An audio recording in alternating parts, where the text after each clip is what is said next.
Bismillahirrahmanirrahim. Assalamualaikum warahmatullahi wabarakatuh. Jumpa lagi di channel Devina Mutia. Salam sehat, semangat, dan bahagia. Bagaimana kabar adik-adik sekalian? Tetap semangat ya untuk belajar. Dan pada kesempatan kali ini akan kita lanjutkan bahasan soal-soal dari buku ISPS atau Erlangga Straight Point Series untuk SD TMI kelas 6 pelajaran matematika. Buku ini sendiri diterbitkan oleh penerbit Erlangga dan dikarang Gunanto dan Desia Delia. Adik-adik sekalian ya, jangan lupa sebelum belajar ataupun mengerjakan soal untuk selalu berdoa ya agar diberikan kemudahan, kelancaran dan juga ketelitian. Untuk itu marilah sejenak kita berdoa bersama-sama ya. Berdoa mulai. Berdoa selesai. Adik-adik sekalian, kita masih di bab 5 ya. Bab 5 itu tentang pengolahan data ya. Tepatnya kita akan membahas di halaman 131. Di sini ada soal teropong UN ya, soal teropong UN. Oke, saya perbesar ya. Jadi mungkin yang masih ketinggalan pembahasan sebelumnya di bab 5 bisa dilihat di playlist SPS Matematika kelas 6. Oke, langsung saja adik-adik sekalian ya. Di sini ada sebuah soal yang sebenarnya ini ada barcode juga yang bisa di-scan ya, penjelasannya sama. Saya baca terlebih dahulu. Berikut adalah data peminjaman buku di perpustakaan dalam seminggu ya. Data peminjaman buku di perpustakaan dalam waktu 1 minggu ya. Ada 24 buku cerita, 28 buku teks, 17 buku soal, 11 majalah dan 7 kamus asing ya. Nah, pertanyaannya di sini, modus dari peminjaman buku tersebut adalah, modus itu apa adik-adik sekalian ya? Sudah dipelajari ya materi tentang modus. Modus adalah data yang paling sering muncul ya, data yang paling sering muncul atau data yang memiliki frekuensi paling besar. Lah, kita lihat di sini buku-buku di perpustakaan dalam seminggu yang dipinjam yang paling banyak. Itu kira-kira buku apa di sini kita lihat?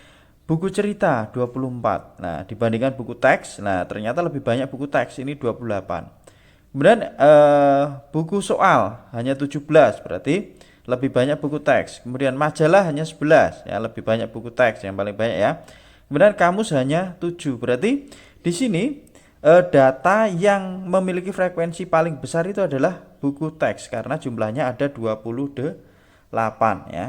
Jadi yang paling sering dipinjam ya selama seminggu itu adalah buku teks. Nah, ini merupakan modus dari soal yang kita bahas ya. Jadi modus dari peminjaman buku tersebut adalah buku teks. Kenapa? Karena jumlahnya ada 28 atau data yang paling banyak di antara keseluruhan data itu yang dinamakan dengan modus ya. Jadi jawaban untuk soal teropong UN ini adalah buku teks ya. Buku teks itu adalah yang B, maka kita silang yang bagian B. Nah, untuk menentukan modus sendiri ya adik-adik sekalian ya, itu sebenarnya tidak hanya berbentuk soal seperti ini ya. Soalnya bisa dalam bentuk daftar ya atau kumpulan data. Kemudian bisa juga dari tabel ya yang sudah dipelajari di sini ya. Ini ada tabel ya. Kemudian ada juga dalam bentuk diagram batang,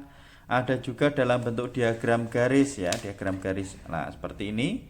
Ada juga dalam bentuk diagram gambar. Nah, sama untuk menentukan modus itu dicari yang paling banyak atau frekuensinya paling banyak di sini. Seperti ini misalnya ya.